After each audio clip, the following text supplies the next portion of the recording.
It's not over yet. Deep down in ourselves, we want happiness and goodness. Sometimes we don't take action because we don't know where to start, or we doubt ourselves, or are just not ready to dream big.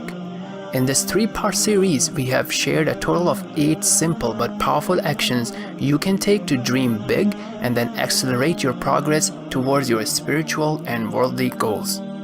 Part 1 was about getting a great push off, and Part 2 was about making doing the right things sweet and enjoyable. In Part 3, we will give you 3 simple but extremely powerful actions that will help you protect the good that you have already done, make the most of what is remaining, and to remain focused until you meet Allah. Number 1. Protect what you already have. Imagine building a well-designed house with a lot of patience. If you are not careful to guard it, an enemy may break a key pillar and collapse the whole structure.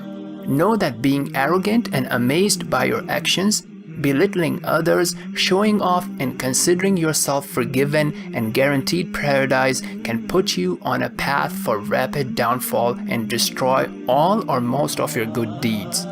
If you are facilitated to do good, be grateful to Allah for what He facilitated for you. Ask Allah for protection, forgiveness, and acceptance of your deeds. Number 2. Ending is what really matters.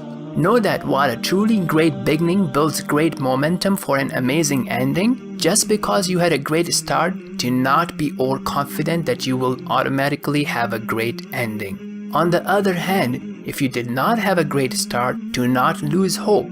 Acknowledge your shortcomings in the past and be extra diligent for a great ending. Notice that some of the most special times come at the end of precious and blessed time periods, such as Laylatul Qadr, the day of Arafah, and the last hour on Fridays. Let's focus on our present and make the most of every day. Number 3. Use it, don't lose it. What does a smart marathon runner do after the run? Does he lose it all? He may not be striving as hard as he was just before and during the marathon, but he keeps up the healthy practices and training to continue enjoying higher level of energy and strength even after the marathon. Once the special time for worship has passed, don't let your increased level of faith and sweetness significantly drop.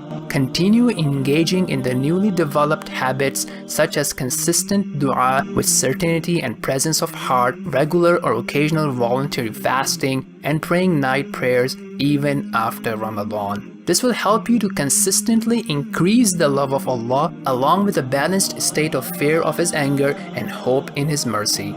Life is still a journey, day after day and month after month. Maintain focus on your ultimate goal to attain the pleasure and love of Allah with final abode in highest level of paradise. May Allah facilitate goodness for us all. Ameen.